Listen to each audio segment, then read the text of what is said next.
Praise the Lord. मसीह यीशु की बाबरकत, फ़तहमंद और जलाली नाम में आप सबों की सलामती हो। अज़ीज़ो, खुदावंद आप सबके साथ हो। खुदावंद आप सबको बरकत दे। आज का दिन खुदावंद हम सबों के लिए मुबारक करे। आमीन।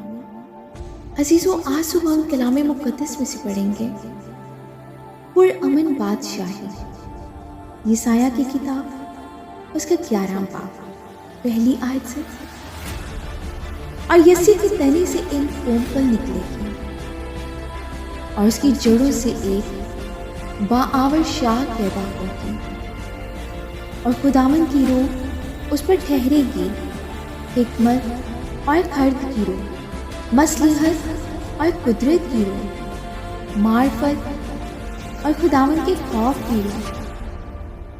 और उसकी शादमानी खुदावन के खौफ में होगी, और वो ना अपनी आंखों की देखने के मुताबिक इंसाफ करेगा और ना अपने कानों के सुनने के मुआफिक फैसला करेगा, बल्कि वो रास्ते से मस्कीनों का इंसाफ करेगा। आमीन, हालेलुया। और अदल से जमीन के खाकसारों का फैसला करेगा, और वो अपनी जुबान के असा से जमीन को मारेगा और अपने लबों के दम से शरीरों को फना कर डालेगा। उसकी कमर का पटका रास्तबाजी होगी और उसके पहलू पर वफादारी का पटका होगा।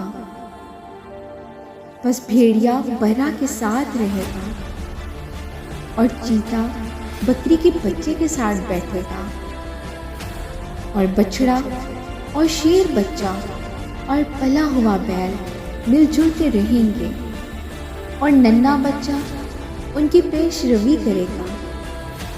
गाय और रिछनी मिलकर चरेंगी, उनके बच्चे इकट्ठे बैठेंगे,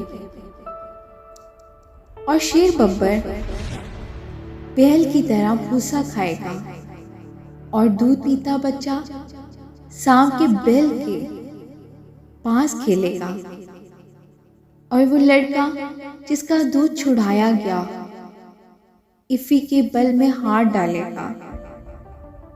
वो मेरे तमाम कोहे मुकद्दस पर ना जर्र पहुंचाएंगे ना हलाक करेंगे, क्योंकि जिस तरह समंदर पानी से भरा है उसी तरह जमीन खुदावन के इरफान से मामूर होगी।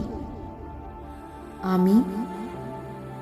खुदावन के जिंदा पाक कलाम के पढ़े और सुने जाने में उसकी बरकत हो। खुदावन का शुक्र हो। अजीजों, आज के कलाम के वसीला से खुदावन हम सबों को बरकत दे, और हम सब कलाम के पढ़ने या सुनने वाले महज ना बने, हम कलाम पर अमल करने वाले बने। आमीन।